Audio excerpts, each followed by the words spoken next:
So let's talk about how 99% of the practices out there define their goals. And this is something, again, you probably do it at your practice. You probably see your competition do it at theirs. And it's something that, unfortunately, is not inspiring. It doesn't motivate employees. Having a production goal and saying, hey guys, we're $30,000 away from hitting our production. We really have to work harder.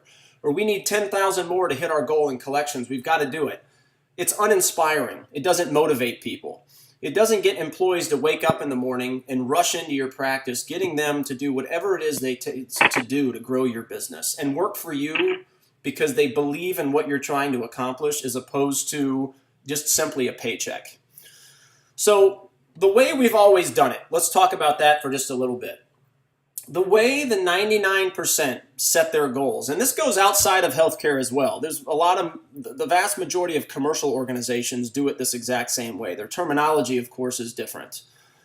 But this is the 99%, and we hear it from doctors all the time. What are your goals for your practice? Well, I want to increase my production. That's something that almost every single doctor we've ever talked to says, or office manager. Well, I want to increase my collections. Or my production goal, well, it's $120,000 this month. I want more new patients. Give me more new patients. How do I get more patient referrals? That's a goal for us. We want X every month and we're only getting Y. How do I get there? I want to increase my hygiene production is another one. And you guys have all heard this before. You've heard it hundreds of times, whether it be inside your own practice or just from, talking to doctor friends of yours or office manager friends. I want to start more Invisalign cases. That is how 99% of practices out there, they think. That's how they speak. And that's how they articulate things to their own employees. Guys, we're 3 cases away from hitting elite level with Invisalign. We need 3 more cases. Everybody in healthcare, the vast majority of everybody, talks this way. What does the 1% do? And this is where you're going to have to really reverse your thinking because it's not easy. One, to think this way. There's a reason why the 1% or the 1%. And I'm not just talking about the highest producing and collecting dental and orthodontic practices and other specialty practices for that matter.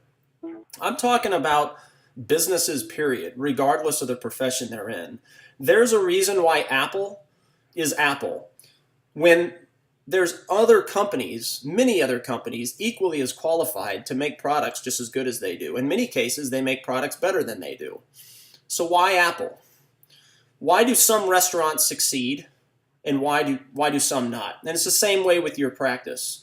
You have to change your mindset and start thinking the opposite of what's been taught to you in dental school, orthodontic school, what's been taught to you in any class that you've ever gone to that was healthcare related. Because the facts are the top 1% define their goals in a way that gives them a motivated team. A team that wakes up every single day and would do anything, even if the doctor didn't pay them. They would come to work hard, and be happy doing it because they believed in the vision and the goals that were trying to be accomplished. And again, very few organizations have that. Right now, if you asked yourself, you know what, if I didn't pay my employees for 3 months, what would happen? And by no means are we telling you to do that, by the way. We don't want that to happen. But it's a good exercise for your brain to sit there and go, if I didn't pay my employees for even a month, what would happen? Who would show up and who would work just as hard? And say, doctor, that's okay. I'm going to keep working because I know you're going to pay me down the road and I'm just trusting the vision that you have and I'm willing to show up for it. How many of you can honestly tell yourselves you have a team that would do that? And the beauty of setting your goals, like the top 1%, gives you a team that is going to wake up every day motivated to make you a ton of money because they believe in what you are trying to accomplish. So the top 1% defines their goals to motivate their team. What is another huge thing that the top 1% does? And again, when I say top 1%, think of the Steve Jobs of the world. Okay, that's who I want you to think. If Steve Jobs ran my practice, if he ran the business operations within my practice, what would he do? One of those things is when defining goals, money would be completely eliminated from the thought process. It wouldn't even be taken into consideration. Well, wait a minute, Brian. I've got to make goal. We've got to make $100,000. Otherwise, I can't pay the bills. We're not trying to say that you can't have a standard of what you need to collect. Our company has to have that. Your business has to have that. Every business on the planet, you have a number in your mind, or on paper, hopefully, that says you've got to make X to be able to at least keep the doors open. We're not telling you not to worry about that. But we're also trying to get your mind to think differently, in that when you go out and you define your goals, and we're going to get heavily into it today, I want you to completely eliminate the fact that in your mind you know you have to collect $120,000 a month just to keep your doors open. I want you to put that aside, not even have it as a thought. And when you do that, you're taking your first step towards becoming how the top 1% of entrepreneurs and CEOs think. The next one is that they ensure their goals align with their passions. This one is taken out, and really this whole presentation is taken out of what we call the 7 steps to achieving prosperity. For those of you that are clients that are on this call today, you know you have that recorded and housed in your platform. But for people who aren't, the 7 steps to achieving prosperity is something that's extremely important, and this is taken out of it on purpose because that webinar series talks about your whys in life, and do they align with your passions? And then do they align with your goals? And that's what we're going to talk about here for a minute, is that if your goals are out of line with your passions, you're not going to achieve them, or you're not going to have a fun time trying to achieve them. And I'm going to go through a little bit of an exercise on an example of how this works. And then we're going to get into specifically defining a very, very specific 4-step process that you're going to be able to take back to your practice. And if you are a client, your coach is going to work on with you. So my why in life, okay, is I believe that every person can achieve prosperity. Whether you're born with nothing, whether you have nothing now, or whether you're born with millions, everybody deals with their own problems and they have their own issues in a different way. And each person, your issues are bigger than somebody else's. But no matter what the circumstance, I heavily, firmly believe every person can achieve prosperity. I wake up every day believing that. It's what drives me. It's what drives me with the companies, these companies I explained to you earlier, BizBlitz and New Patient Group. We believe every practice and every person within it can achieve prosperity. Now, what are my passions? They're coaching, educating, innovating, and training. Now, those passions align perfectly with my why, and this is a little mini part of the 7 steps to achieving prosperity, but it's a purpose I'm getting at of what you're about to see with my goals. As an example, one of my goals this year in 2017, and I have accomplished it, is to learn 5 new things that will help me become a better coach.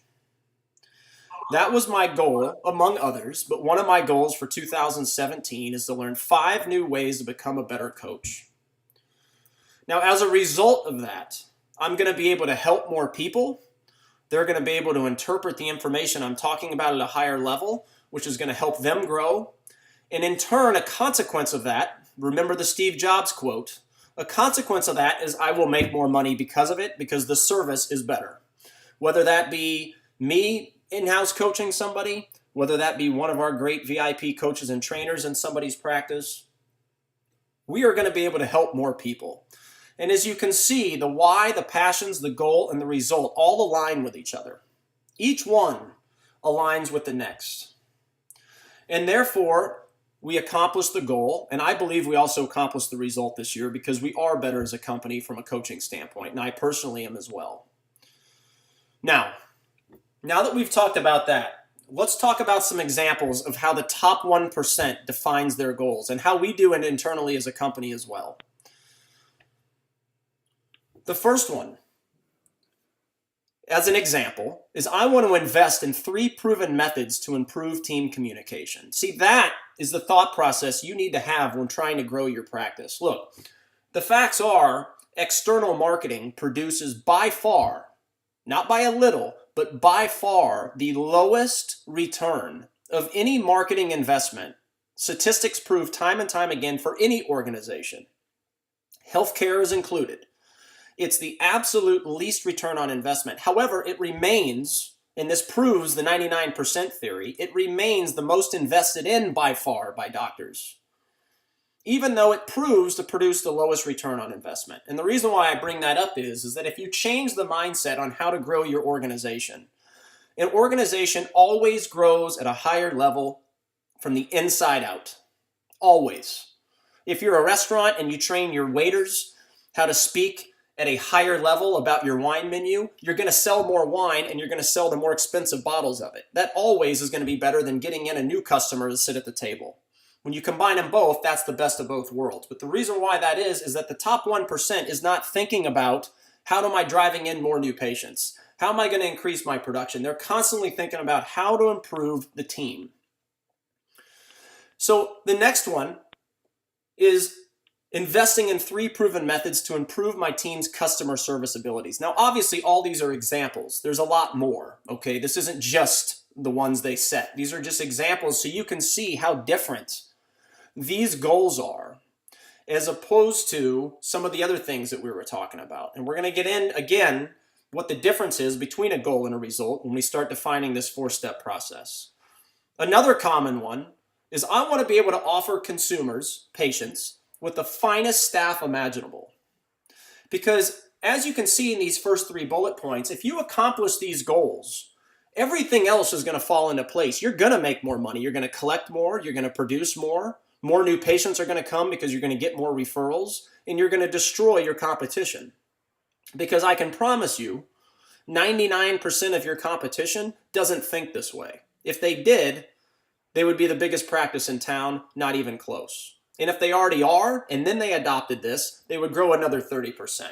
The other one, I want to provide a work environment for my staff that far supersedes anything they've ever experienced. That should be a goal that every business owner has, whether it's you, me, anybody. Because if your staff is happy working for you, again, it's not about the paycheck. They become loyal beyond imagination, which means they will work harder, they will learn better, they will implement protocols at a higher level, and therefore you will grow because of it. I want to have my staff, I want them to have the finest presentation skills imaginable. I don't want anybody in my community having any staff member that's able to present treatment to a patient at a higher level. Now, if that's a goal, your result is going to be you're going to increase your treatment acceptance and make more money because of it. The other one is just how can I be the best leader and CEO imaginable? And that's really what our company is all about, New Patient Group, is ensuring that the office managers and the doctors become the best leaders and CEO there is. Because when you do that, you're going to beat your competition. That's what our Diamond Club is all about, is ensuring that you maximize both clinical and your commercial expertise. Because until you do, you cannot grow at maximum levels. Does it mean you can't be successful? Of course not. Of course you can. But it also means that you're going to be losing thousands every month throughout your whole career via lost opportunities that you'll probably never know about. So as you can see the difference between on this screen and the 99%, how different their mindset is on the goals that they're trying to accomplish.